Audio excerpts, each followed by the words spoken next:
It's the spring of 865. We're in the north of England, and the King of Northumbria, a man named Ayla, finds himself in the midst of a dilemma. Ayla has possession of a man named Ragnar Lothbrok, one of the most famous Vikings of the era.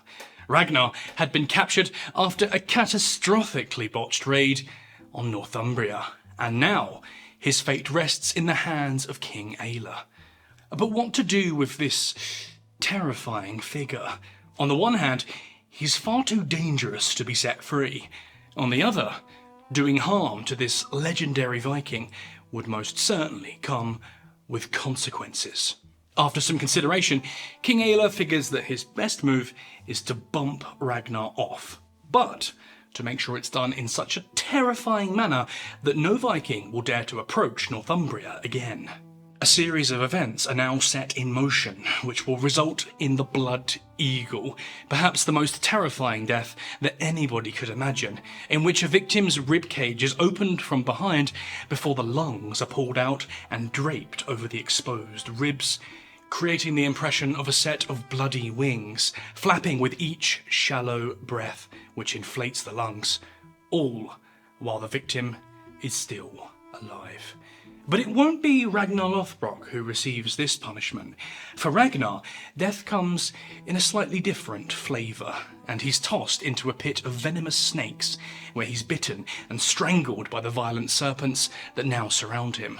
As one set of venomous fangs after another sinks into Ragnar's flesh, and his arms and legs are restrained by the wriggling snakes, this hardy Viking finds the strength to lift his head out of the hole and spit a prophecy at King Ayla. How the little piggies will grunt when they hear how the old boar suffered. Rather than getting a taste of justice, Ayla and his advisors are left with something else in their mouths: regret and fear.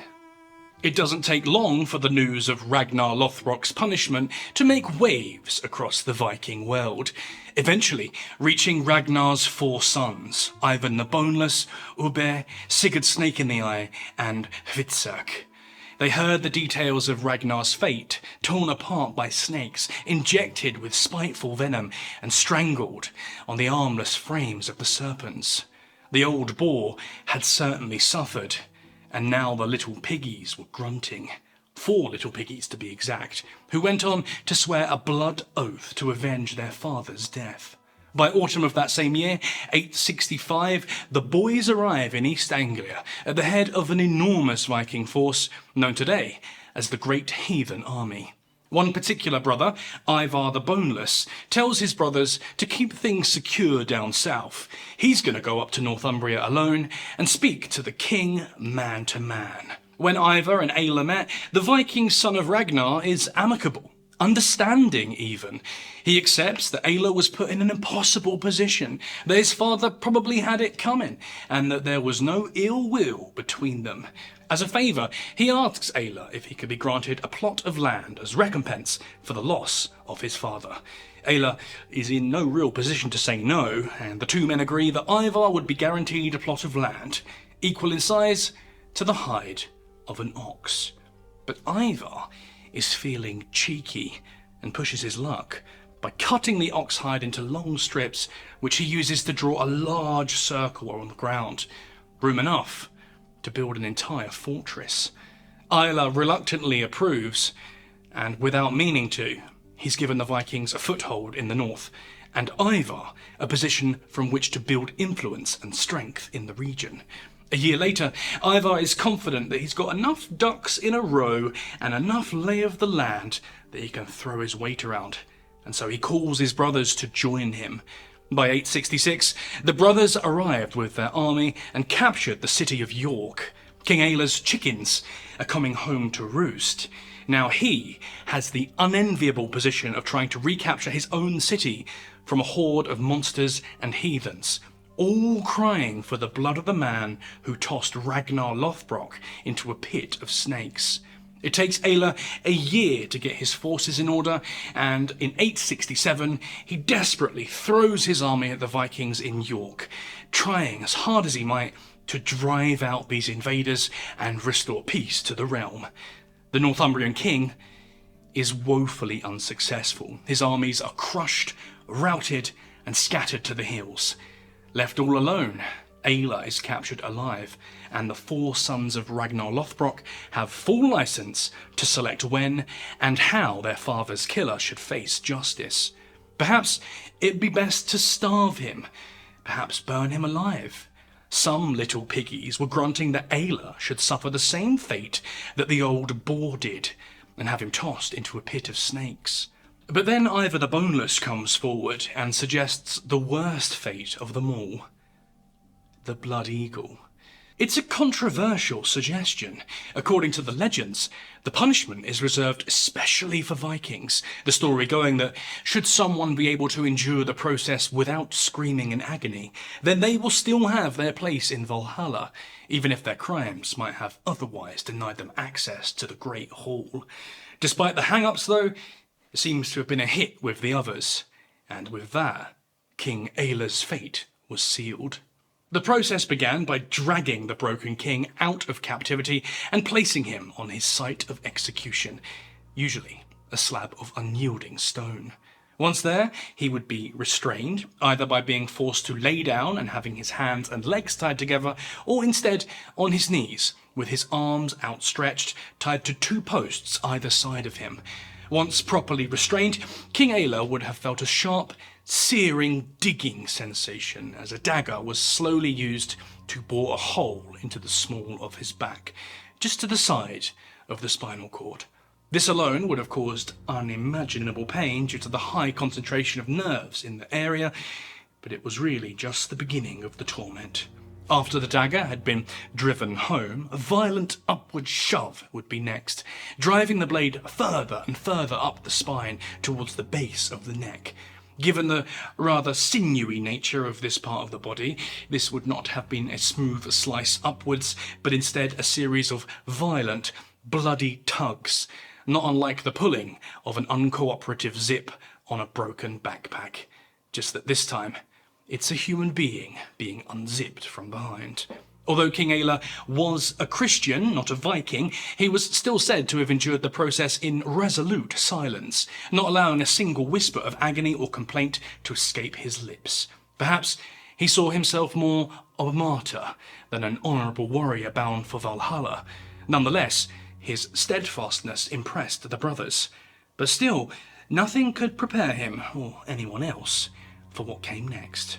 Once a line had been carved from the small of his back to the base of his neck, those performing this execution, often said to be Ivor's brothers themselves, would then follow the wound with their hands, plunging fingers into the open cut and tugging away at the skin and flesh, opening the line along his back like a pair of curtains. Needless to say, this would have been unthinkably painful, as nerve endings attached to the spine and central nervous system are systematically torn away from their housing. But it served another function, as the process would have exposed the spine, allowing for the next stage of the Blood Eagle.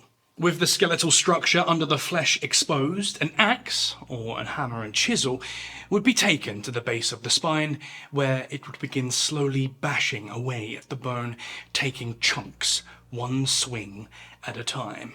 But they wouldn't be aiming for the spine itself. Instead, they would be targeting the ribs either side, so that they were removed from the spinal cord themselves and left to float inside the torso. There are 24 individual ribs attached to the thoracic vertebrae, each of which would need to be carefully removed, one at a time. Although this would require immense precision so as not to damage the spine itself or the organs underneath, it was still ultimately a violent process, and being so close to the spine would have been incredibly painful. After all 24 ribs had been smashed, broken, and severed from the spine, the last stages of the process could finally begin. The now free ribs would be taken by the hand and ripped outwards like opening a cupboard. Again, this would need to be done more or less one at a time, causing the front of the ribs to fold into the chest cavity, whilst the back of the ribs rose out in a grotesque frame, not unlike the outline of a pair of wings attached to the back. At this stage, King Aelle was seasoned, as one of the brothers spitefully threw a handful of salt into his back to add more suffering into the mix. Although it must be said that this tidbit is only mentioned in one of the sources, so like King Aelle, feel free to take that detail with a pinch of salt. Sorry, I couldn't help myself. Anyway, now that the back had been exposed, the rib bones disconnected from the spine, and the rib cage itself drawn out of the back and into the shape of a pair of wings, the final stage was imminent, which was to reach into the chest cavity, carefully grip the lungs, and then drape them over the ribs in order to finish the wings. As King Aelle drew his final breaths, the lungs would have expanded, creating a display not unlike a pair of bloody wings, flapping in the wind as the victim underneath was left to expire.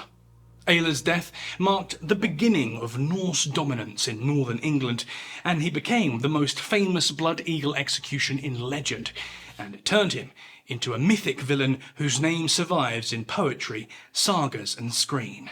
A Christian king torn open as tribute to the old gods. But did it actually happen? Well, fortunately, probably not. Most of the sources we have for this particular telling of the story are a bit wishy-washy on detail, and they blur the line between history and literature.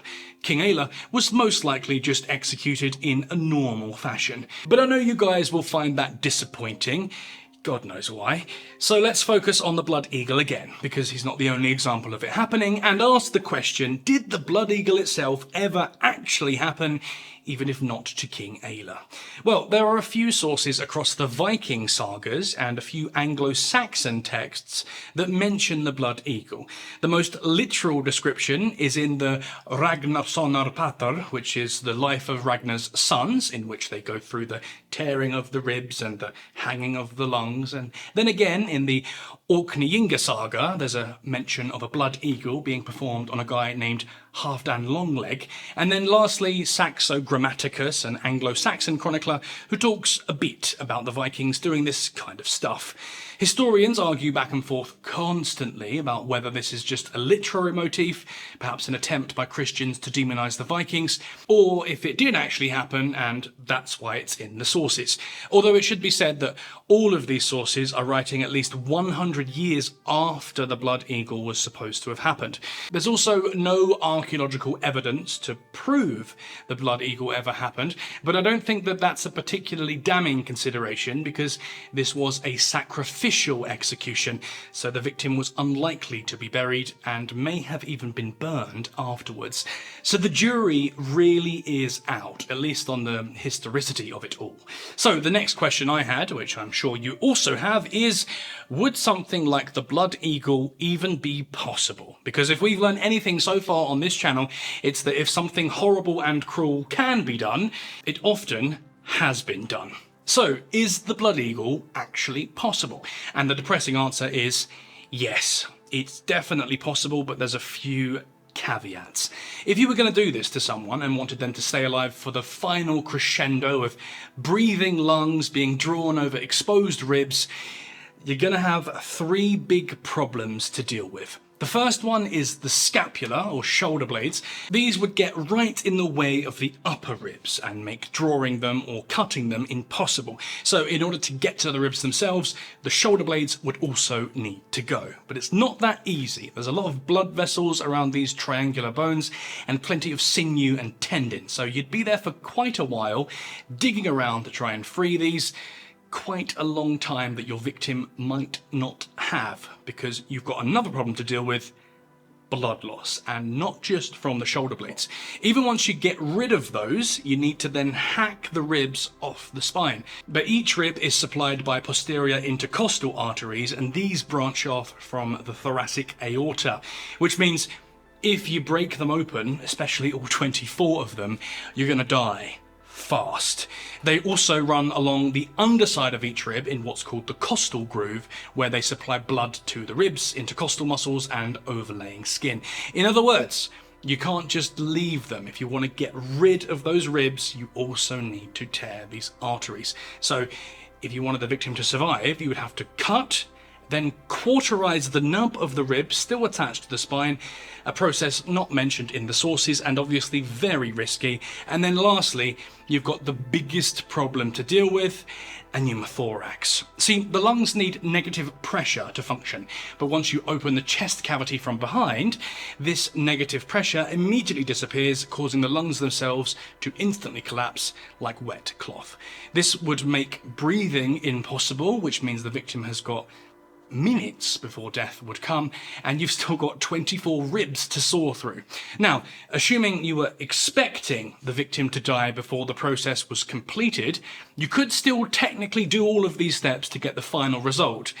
But instead of having an impressive display of breath-filled lungs draped over the ribs like a pair of wings, you'd actually get something a bit more ridiculous as the lungs deflate into fist-sized nubs of organ, which you would have to kind of skewer on one of the ribs, with the victim underneath long gone.